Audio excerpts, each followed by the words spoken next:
بسم اللہ الرحمن الرحیم۔ نبی کریم کا یہ فرمان، یہ دنیا کا مال بظاہر سرسبز و خوشگوار نظر آتا ہے، اور اللہ تعالیٰ نے فرمایا کہ انسانوں کو خواہشات کی تڑپ، عورتوں، بال بچوں، ڈھیروں، سونے چاندی، نشان لگے ہوئے گھوڑوں، چوپایوں اور کھیتوں میں محبوب بنا دی گئی ہے۔ یہ چند روزہ زندگی کا سرمایہ ہے۔ حضرت عمر رضی اللہ تعالی عنہ نے کہا، اے اللہ، ہم تو سوائے اس کے کچھ طاقت ہی نہیں رکھتے کہ جس چیز سے تو نے ہمیں زینت بخشی ہے، اس پر ہم طبعی طور پر خوش ہوں۔ اے اللہ، میں تجھ سے دعا کرتا ہوں کہ اس مال کو تو حق کے جگہ پر خرچ کرانا۔ حکیم بن حجام نے بیان کیا کہ میں نے نبی کریم صلی اللہ علیہ وسلم سے مانگا تو آن حضرت صلی اللہ علیہ وسلم نے مجھے عطا فرمایا۔ میں نے پھر مانگا اور آپ نے عطا فرمایا۔ پھر میں نے مانگا اور آن حضرت صلی اللہ علیہ وسلم نے پھر عطا فرمایا۔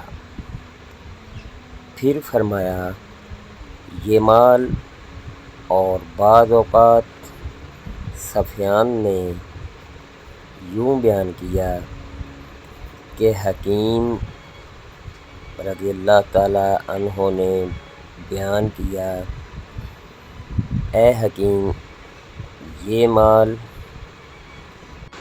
سرسبز اور خوشگوار نظر آتا ہے، پس جو شخص اسے نیک نیتی سے لے، اس میں برکت ہوتی رہے گی، اور جو لالچ کے ساتھ لیتا ہے تو اس کے مال میں برکت نہیں ہوتی، بلکہ وہ اس شخص جیسا ہو جاتا ہے جو کھا جاتا ہے لیکن اس کا پیٹ نہیں بھرتا، اور اوپر کا ہاتھ نیچے کے ہاتھ سے بہتر ہے۔ تشریح: اوپر کا ہاتھ سخی کا ہاتھ اور نیچے کا ہاتھ صدقہ و خیرات لینے والے کا ہاتھ ہے۔ سخی کا درجہ بہت اونچا ہے اور لینے والے کا نیچا، مگر آیت کریمہ کے تحت موتی کا فرض ہے کہ دینے والے کو حقیر نہ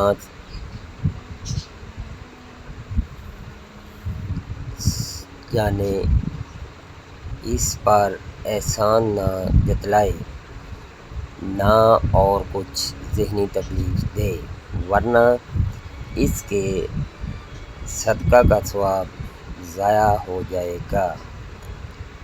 اللہ پاک ہر مسلمان کو اپنے حفظ و ایمان میں رکھیں، آمین ثم آمین یا رب العالمین۔ اللہ حافظ۔